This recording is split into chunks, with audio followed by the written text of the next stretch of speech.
नमस्कार, आयुर्वेद गुरु में आपका स्वागत है। आज हम खड़े हैं प्रकृति की गोद में, तुलसी माता के संग में, और साथ साथ एलोवेरा और गिरोए के पौधे भी हमारी बगिया में हैं। ये जो टॉपिक है, फॉलो द बायोलॉजिकल क्लॉक। ये बायोलॉजिकल क्लॉक क्या है, पहले तो ये समझना जरूरी है। बायो मीन्स लाइफ, और लाइफ के लिए जो घड़ी बनी है उसे हम बोलेंगे बायोलॉजिकल क्लॉक। ये घड़ी कोई सुइयों वाली घड़ी नहीं है, ये घड़ी है प्रकृति की। ये घड़ी है जो नेचर ने हमको दी है। सुबह सूर्य उदय होता है समय पर, सूर्य अस्त होता है समय पर, चांद निकलता है अपने समय पर, बरसात होती है अपने समय पर।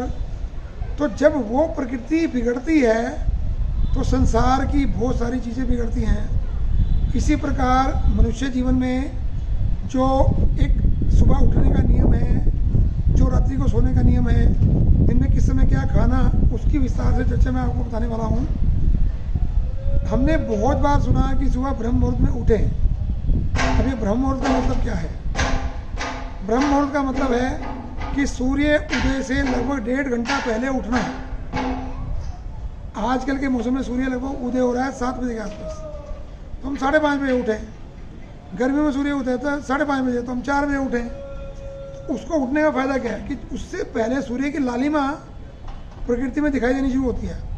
और आप नोटिस करेंगे, कभी आप सफ़र में जा रहे होंगे तो चिड़ियों की चहचहाट शुरू होती है, पक्षी उड़ना शुरू होते हैं, अपने अपने घोंसलों से बाहर निकलते हैं। पर एक इंसान ही ऐसा व्यक्ति है जो सुबह 10 बजे तक 11 बजे तक सोया रहता है। बेसिकली क्या है कि जो हमारे ग्रोथ हार्मोन्स हैं बॉडी के, जिससे हमारा रिजुविनेशन होता है, वो रात को 10 से लेकर सुबह 4 बजे तक की वर्किंग करते हैं।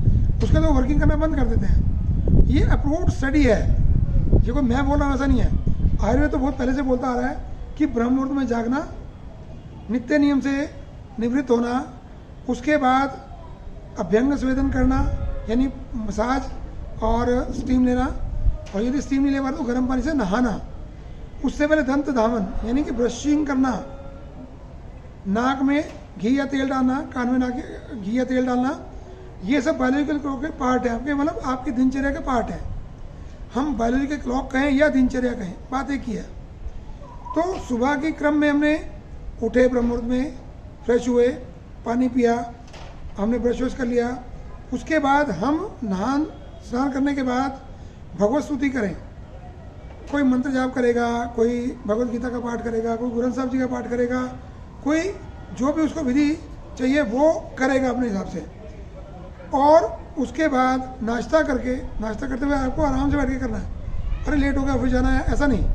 15 मिनट सहज भाव से बैठ के नाश्ता करिएगा, और फिर जो भी आपका काम धंधा है उस काम धंधे में जाइए। उसमें भी तनाव कितना लेना, ये अपने आप में एक बड़ी चीज़ है। यदि रात्रि में आपकी नींद पूरी हुई है तो तनाव मिनिमम होगा।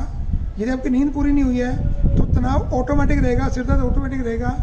हमको यदि रोगों से बचना है तो अपनी दिनचर्या बायोलॉजिकल क्लॉक को मेंटेन करना पड़ेगा। वो घड़ी टू घड़ी मैं आपको बता रहा हूँ। सुबह ब्रह्म मुहूर्त से पहले उठना पहला स्टेप, उसके बाद तुरंत प्रेशर से निवृत्त होना दूसरा स्टेप, तीसरा ब्रश कर लेना, और उसके बाद पानी पीना, फिर नाक में कान में तेल लगाना, सिर पे और बॉडी पे एक बार तेल लगा के फिर नहाना। नहाने के बाद सर्दियाँ हैं तो गर्म पानी से नहा सकते हैं, पर जब भी गर्म पानी से नहाए तो सिर पे गर्म पानी नहीं डालना, या बिल्कुल गुनगुना पानी डालना।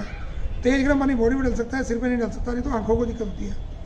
उसके बाद भगवत स्तुति करें, प्रभु को माने, अपनी भारतीय परंपराओं के बारे में पढ़ना शुरू करें। फिर नाश्ता करें 15 मिनट बैठ के आराम से।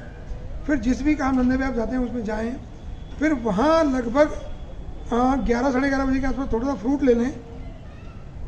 उसके बाद 1 से 2 के बीच जो भोजन आपने करना है उसमें आपका सलाद भी हो सकता है, उसमें आपकी दही भी हो सकती है, उसमें आपका जो ऋतु अनुसार सब्जी है वो सब सब्जियां हो सकती हैं। और बीच में आधे घंटे का एक हम रेस्ट लें।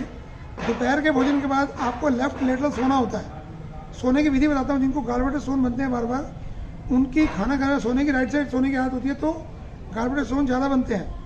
हमने क्या करना है, हमें को तकिया नहीं चाहिए।